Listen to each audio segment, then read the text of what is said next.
The thermometer on the 12th of January, 1888, read 36 degrees Fahrenheit above freezing. Children walked to school without their heavy coats because it felt, for the first time in weeks, almost gentle out there on the western Nebraska prairie. Farmers stepped outside and tilted their heads up toward a sky that looked like hammered tin, overcast but not threatening.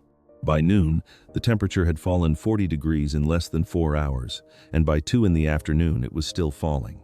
Wind came first, not gradually, not as a warning, but as a wall, 40 miles an hour out of the northwest, then 50, then higher.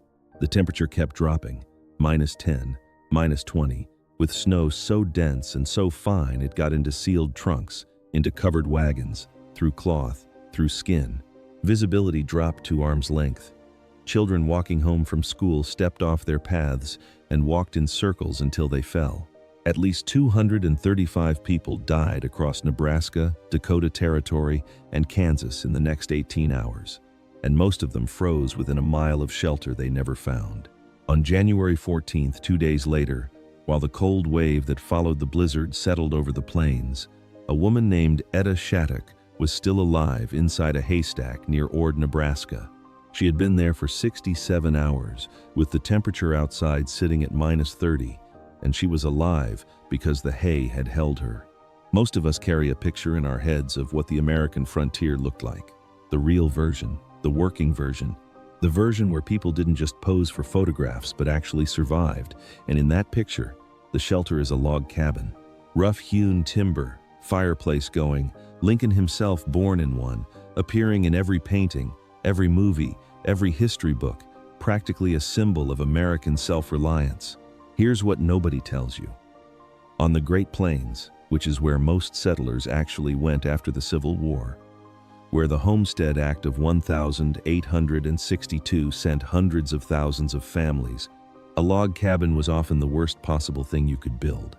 The house that looked like a dirt mound with weeds growing on the roof, the house that passing travelers laughed at, the house that earned the man who built it, the kind of nickname that doesn't get repeated at church. That house kept people alive when nothing else did. This is the story of how that worked. Not just that it worked, but why. The physics of it, the numbers, the specific and measurable and testable reason that a 2-foot wall of prairie grass packed with roots and earth could hold 50 or 60 degrees of warmth over a raging plains blizzard when logs and chinking couldn't hold. 10. And it starts with a misconception so deeply embedded in American folklore that even people who know better carry it without noticing. The log cabin myth has roots that go back further than you'd think. When William Henry Harrison ran for president in 1840, his campaign built him a log cabin image on purpose. He was a Virginia aristocrat who'd spent years in comfortable houses, but the log cabin said something. It said frontier, self-made, American, and the symbol was more powerful than the man. By the time the great wave of Homestead Act settlers hit the plains after 1862, the log cabin had been a cultural icon for 20 years. The problem was straightforward and physical. There were no trees. The tall grass prairie runs from roughly the 100th meridian, a vertical line through the middle of Nebraska and Kansas east to the timber line near the Missouri River, and west of the 100th meridian, the short grass plains stretch another 400 miles to the Rockies. On this entire expanse, millions of acres where the Homestead Act deposited families on 160-acre claims, the only trees grew along creek bottoms and river drainages, an elm here, a cottonwood, a box elder not enough for walls, barely enough for roof poles. Families arrived with their wagons and their tools and their lumber on the brain and found a flat grass ocean in every direction, and so they looked at what was there, which was the ground itself. Here's the first thing most people get wrong about sod houses. They think the sod was just dirt. It wasn't dirt. It was the most structurally sophisticated material on the plains, and it had been engineering itself for 10,000 years. Big bluestem grass, Andropogon girardii, sent roots 6 feet into the ground. Buffalo grass sent lateral runners in every direction, binding soil particles at 4, 5, 6 points per square inch.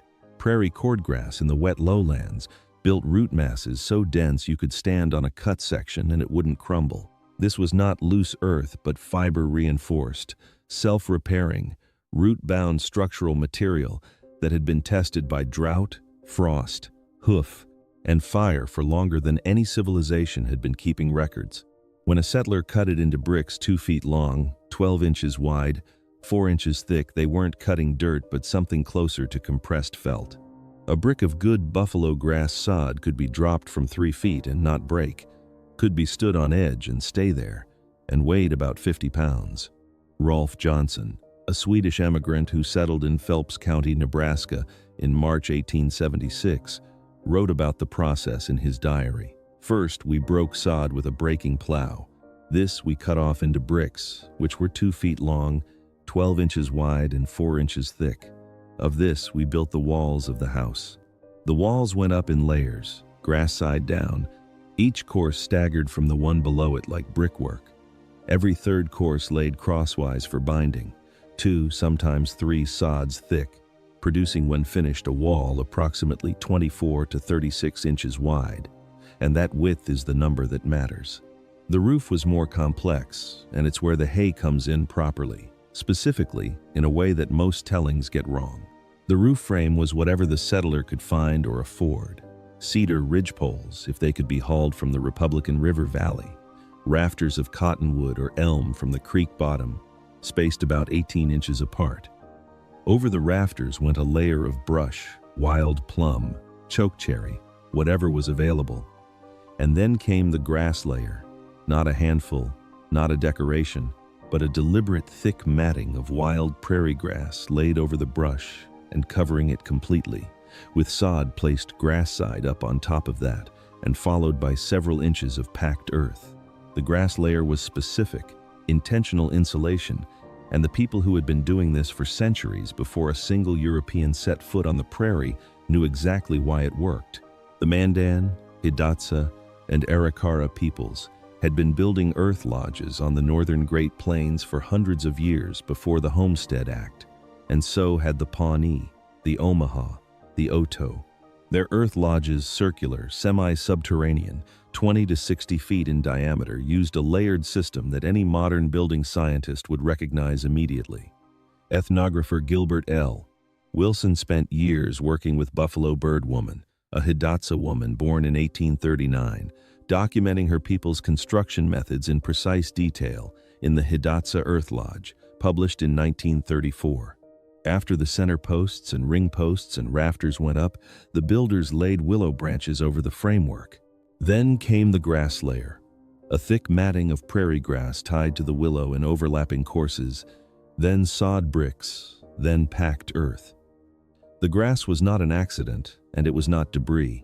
It was a specific thermal layer placed between the structural frame and the massive earth cover, and it served 2 purposes. It prevented the sod from sifting down between the willow branches, and it provided insulation that slowed heat exchange between the lodge interior and the frozen ground above. Patrick Gass of the Lewis and Clark expedition described Mandan earth lodges in 1804, and Carl Bodmer painted them in the 1830s. When European descended settlers arrived on the same plains and looked at the grass and earth and thought about what they could build from it, they were in many cases reinventing something that had already been perfected. The knowledge transfer is documented. The Nebraska State Historical Society notes explicitly that indigenous earth lodge construction may have provided settlers with examples of effective housing adaptations, and some Eastern European settlers brought sod building traditions from home that converged with indigenous methods. What emerged on the plains was not desperate improvisation, but the result of 2 independent traditions arriving at the same correct answer, which was to trap the air. Now for the physics, and the best way to understand it is as a problem rather than a lecture. You're standing in front of 2 walls, both about to be hit by a -30°F night on the Nebraska plains, with your family on the other side of them, and you need to know which wall is keeping them alive. Wall 1 is a log cabin wall, standard frontier construction, 6-inch logs chinked with mud and grass and animal hair. The logs themselves are a decent insulator, with softwood running about R1, 41 per inch. So 6 inches gives you roughly R8 on a good day. The problem isn't the wood, though. The problem is what happens to the wood. Green logs in virtually all frontier log cabins were built with green logs, freshly cut, still holding moisture, lose 15 to 20% of their volume as they dry. They shrink, they warp, they check by splitting along the grain, and a log that fit tightly against its neighbor in September has pulled away from it by December. The chinking that mud and grass mixture packed into the gaps was rigid and didn't flex with the wood. Freeze-thaw cycles cracked it further, and wind drove through those cracks at 40 miles an hour. A standard 1/6 by 2 0-foot log cabin had, when you added up every chinking joint on every wall, approximately half a mile of linear seam, and every inch of that seam was a potential failure point. By mid-January, in a bad winter, many of them had failed. The result was air infiltration, cold air pouring into the cabin through cracks you could see daylight through that overwhelmed any fire you could build. Roger Welsh, in Sod Walls, The Story of the Nebraska Sod House, 1968, wrote that where chinking was carelessly done, a storm could turn a house into little more than a roofed cage, and he meant that literally. Wall 2 is sod, 36 inches wide, with an R value of the earth itself of about R0, 25 per inch, giving 36 inches, roughly R9, about the same as the log cabin wall, maybe slightly better. But that comparison misses everything that matters. 36 inches of packed earth contains per section approximately 2,700 pounds of material, while the equivalent log wall section contains about 480 pounds, and that weight difference is thermal mass, the capacity to absorb and store heat. A mass that large doesn't respond to temperature swings the way thin material does. When the temperature outside drops from 36 degrees Fahrenheit to minus 30 degrees Fahrenheit in 4 hours, as it did on the 12th of January, 1888, a thin log wall transfers that cold to the interior almost immediately, but the sod wall is still working through the heat it absorbed 3 days ago, because it takes days, not hours, for a temperature change to work its way through 3 feet of dense earth. And that's before the grass layer is added.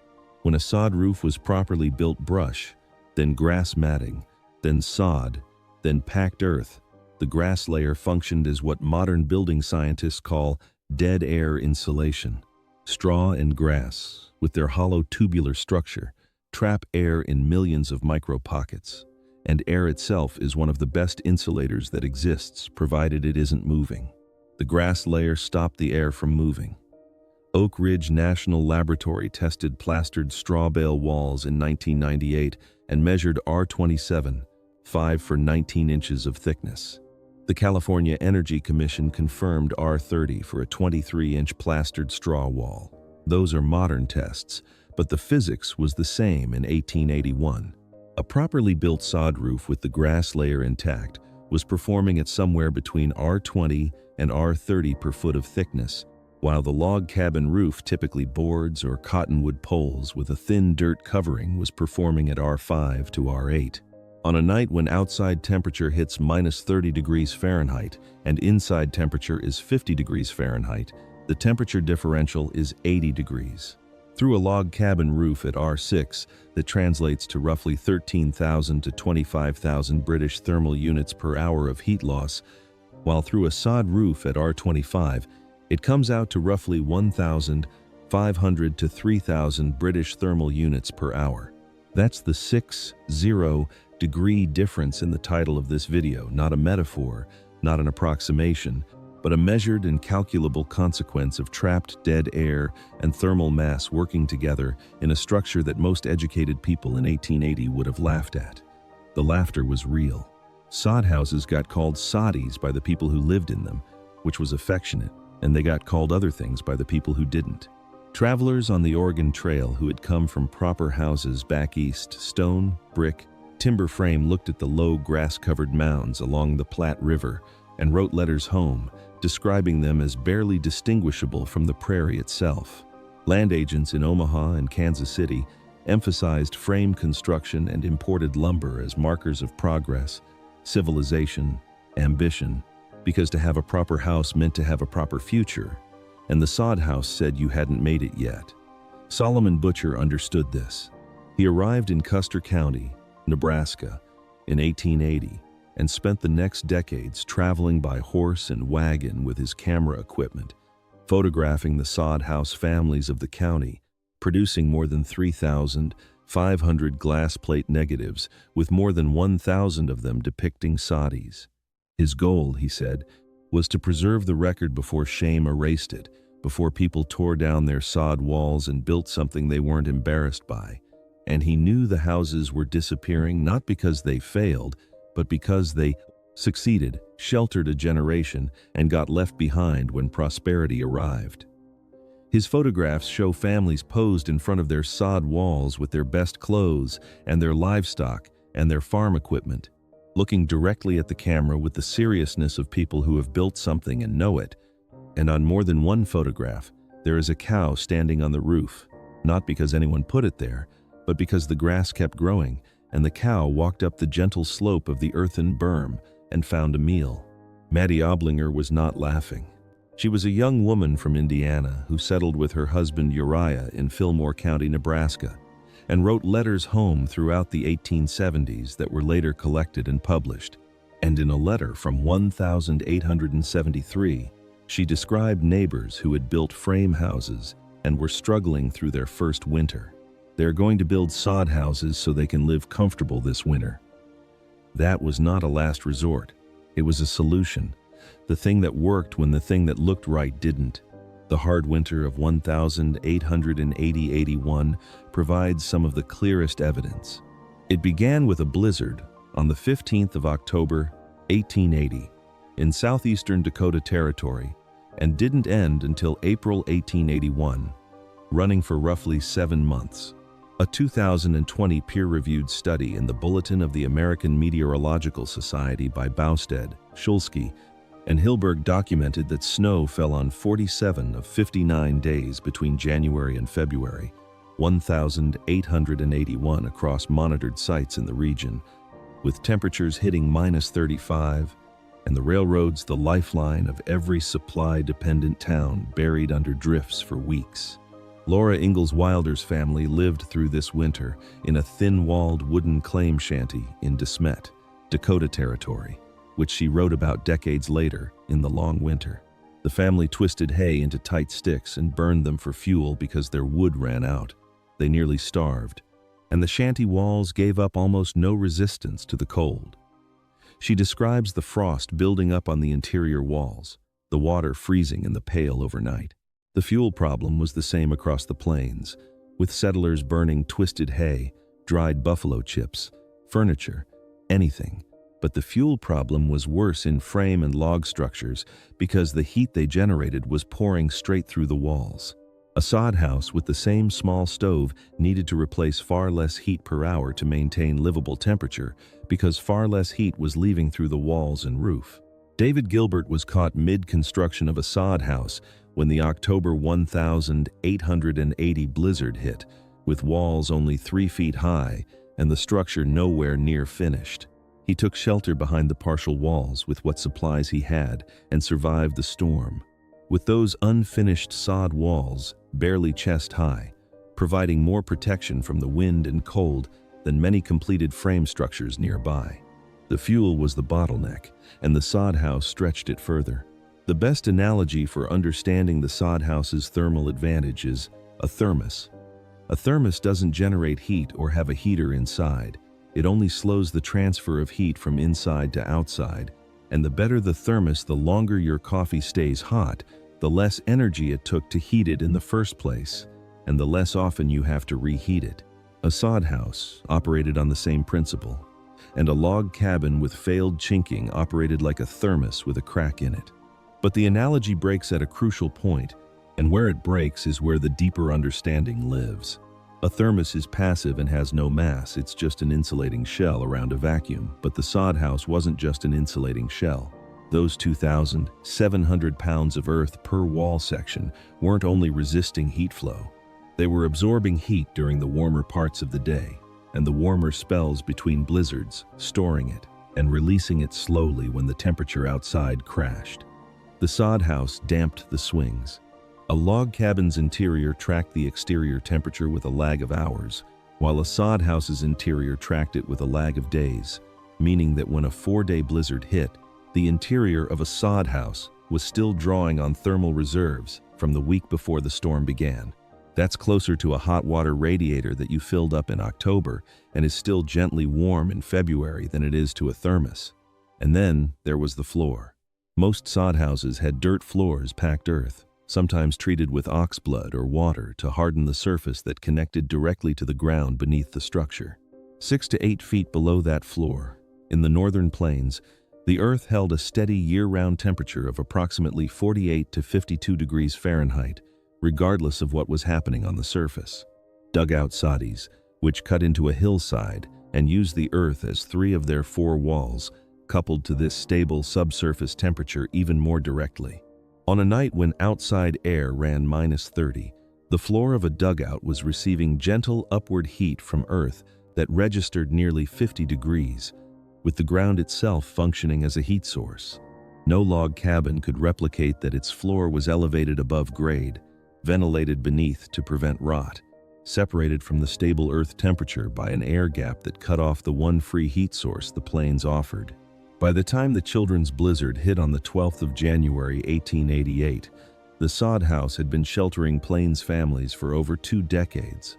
There were tens of thousands of them across Nebraska, Kansas, Dakota Territory, and Oklahoma Territory, and some estimates put the total at over 1 million people who lived in sod houses at some point during the Great Plains settlement era. The blizzard started on a morning that felt almost kind, with the temperature above freezing and children going to school and farmers outside in their shirt sleeves for the first time in weeks, and then the wall of cold came. At Rapid City, the temperature dropped from 14 degrees Fahrenheit after midnight to -25 by the following morning. Fort Keogh in Miles City, Montana, recorded -65 degrees during the cold wave that followed the lowest temperature ever recorded in the continental United States at that time, a record that stood for decades. St. Paul, Minnesota, hit -41, still its all-time record, and Boise, Idaho, hit -28, also still its all-time record. 235 people died, most of them outdoors, children walking home from school who stepped off the path and couldn't find it again, men going to check on livestock who got turned around 30 feet from their own door, teachers who led their students out into the whiteout and were never seen again, and teachers who pushed their students back inside and burned the furniture to keep them warm through the night and were found alive the next morning. The people who survived inside structures survived overwhelmingly in sod houses and dugouts. Etta Shattuck, near Ord, Nebraska, crawled into a haystack as the blizzard hit and stayed there for 67 hours, 2 days and 3 nights, while the temperature outside ranged between -20 and -35. When she was found on January 15th, she was alive, with badly frostbitten feet that eventually required the amputation of multiple toes, but she was alive because the hay had held her. Minnie Freeman was teaching school in a one-room sod schoolhouse near Ord when the wind tore the tar paper and sod roof off the structure, a roofing failure, not a wall failure, and she led her students out into the blizzard, tying them together with a piece of rope or a scarf, accounts differ, and walked them to safety at a nearby farmhouse. She was 18 years old and every child survived, and the sod walls of that school were still standing. Here's what the hay roof actually looked like for anyone who hasn't seen one of Butcher's photographs. From a distance, it was a low mound, barely distinguishable from the surrounding prairie if you weren't looking for it, with the roof slightly domed or gabled, grass growing from it in spring and summer, brown and matted in fall, snow-covered in winter, the ridgeline perhaps marked by a stovepipe. There was no attic. The ceiling was the bottom of the sod. Roots sometimes pushed through. Snakes occasionally fell from those roots onto the table below, a detail that appears in homesteader accounts with enough frequency that it was clearly not rare. Water dripped when it rained and mushrooms grew. But inside in January, with a small cast-iron stove burning twisted hay or buffalo chips or the last of the winter's fuel supply, the temperature held at 50 degrees, sometimes 55. This at a time when the storm outside was -30 and the wind was 50 miles an hour, and the fine snow was penetrating every gap in every structure for miles.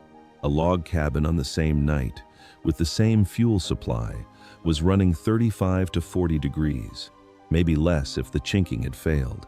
And that 15 to 20 degree difference in routine terms, 60 degrees in the worst case comparison, was the difference between sleeping in your bed and waking up alive, and sleeping in your bed and not waking up. Mr. Swisher of Halsey, Nebraska, interviewed by the State Historical Society in 1932, said sod houses were cheap, cool in summer, warm in winter, and that phrase appears across dozens of recorded accounts. From Mattie Oblinger's letters to State Historical Society, oral histories, to the personal diaries that Butcher gathered alongside his photographs. The cool in summer half of that statement is the thermal mass story running in reverse, the same 2,700 pounds of earth per wall. Section that held the previous week's warmth in January was holding the previous week's coolness in July. The plains baked at 100 degrees in high summer, and inside a sod house, temperatures ran 15 to 20 degrees cooler, with no mechanical cooling and no additional expense, just mass. The homesteaders who built sod houses weren't doing so because they had no options. Some of them, particularly those who came later and had more capital, imported lumber and built frame houses, and those frame house families were in documented cases, the ones building sod additions by their second winter. Mattie Oblinger saw it happen and wrote about it. The frame house looked like progress, and the sod addition was what kept the family alive. What the scorn missed was that the people in the soddies weren't behind, they were ahead. There was, of course, the matter of the roof leaking, and it did. And this has to be said clearly because the sod house story has its partisans who tend to oversell. The leaking roof was a genuine problem that appears in virtually every first-hand account.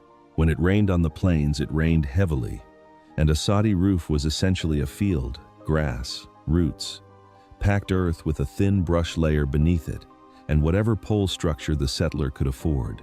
A heavy rain soaked through and kept dripping for 3 days after the rain stopped. Women held umbrellas over their stoves while cooking, moved their beds, caught the drips in pots, and one family, in an account collected by the Nebraska State Historical Society, reported that their sod roof collapsed entirely after a prolonged wet spring. The settlers who stayed, who bet their lives on the soddy, who saw its thermal performance and accepted the leaking as a manageable inconvenience, were doing a calculation. The weight on one side of the scale was that the roof drips, and the weight on the other side was that they were alive in February. The improved versions added tar paper between the brush layer and the sod. Some added a layer of boards or split cottonwood poles beneath the sod, and these modifications reduced the leaking significantly. By the 1880s, homesteaders had developed a range of construction refinements, packed dirt caps on the walls to shed water, cutboard window and door frames to stabilize openings, whitewashed interior walls to brighten the dark interior and seal the surface, and the houses got better as the knowledge passed from neighbor to neighbor, family to family. Roger Welsh, who collected the oral histories and the construction records and the butcher photographs and synthesized them into his 1,968 study, observed that sod house construction in Custer County, Nebraska showed a clear arc of improvement from the 1860s to the 1880s, with the early soddies rough and the later ones almost elegant plastered interior walls, sashed windows with real glass, wooden floors in prosperous households, decorations, wallpaper cut from mail-order catalogs. They were homes. The baled hay building is a separate story that branches off from the sod house in the 1890s and is the part of this history that most people have never heard of. Wire-tie mechanical hay balers became widely available in the American Midwest during the 1880s, and a baler takes loose hay and compresses it under mechanical pressure into a dense rectangular block wrapped with wire or twine, producing a unit about 14 inches by 18 inches by approximately 36 inches, weighing 60 to 90 pounds, with a density and structural integrity that loose hay entirely lacks. Someone in the Nebraska Sandhills, the exact person is not documented, but the time is 1,896 or 1,897 stacked bales, like oversized bricks, filled the gaps with mortar, and built a building. The first one was a schoolhouse, and it had no plaster on the exterior, which turned out to be a problem because cattle ate the walls. The account was published in 1902 and noted, with what seems like genuine regret, that the building had been eaten by cows, and the builder applied this lesson so that the next generation of hay bale buildings got plastered. Between 1896 and 1945, approximately 70 straw bale buildings went up in the Sandhills alone. Houses, churches, schools, office buildings, and the most famous is the Pilgrim Holiness Church in Arthur, Nebraska, built in 1928 from baled rye straw. It's still standing, and it's on the National Register of Historic Places. The Oak Ridge National Laboratory test from 1998 that measured R27, 5 for 19 inches of plastered straw bale wall, was not testing a theoretical material, it was testing, at a remove of a century, what the Nebraska Sandhills builders understood from practice. That compressed straw, properly plastered, is among the most effective insulation systems ever built from agricultural material. The California Energy Commission confirmed the numbers, and the California Residential Code now uses R1, 55 per inch, as the standard value for straw bale walls. The people who built that 1,897 schoolhouse didn't have the numbers, they had the winters. Everything in this story, the thermal mass, the dead air insulation, the semi-subterranean floor temperature, the grass layer on the roof is a case of the same underlying principle expressing itself through different materials and different scales. The principle is that the slower you move heat, the less fuel you need, and the warmer you stay. The Mandan Earth Lodge understood this. The Plains Homesteader understood this. The 1998 Oak Ridge test confirmed this, and the 2025 California Building Code codified this. But the understanding didn't start with a laboratory. It started with people who had no option but to pay close attention to what worked. That attention, that problem solving under conditions where getting it wrong meant dying, produced architecture that modern building scientists look at and confirm. That's how you build in a continental climate, with extreme temperature swings and no mechanical systems. You use mass, and you use trapped air, and you connect your floor to the stable earth temperature below frost line, and everything else is detail. What looks like a dirt mound with weeds on the roof is, in thermal performance terms, closer to a modern passive house than to a log cabin. And that's not a stretch, that's what the numbers say. Back to the 14th of January, 1888, with Etta Shattuck 51 hours into her time in that haystack.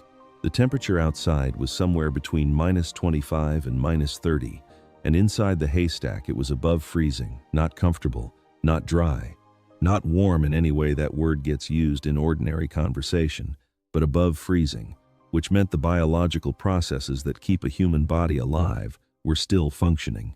She was found on the 15th by neighbors searching the snow-covered fields after the worst had passed. She had frostbite in both feet severe enough that she eventually lost multiple toes.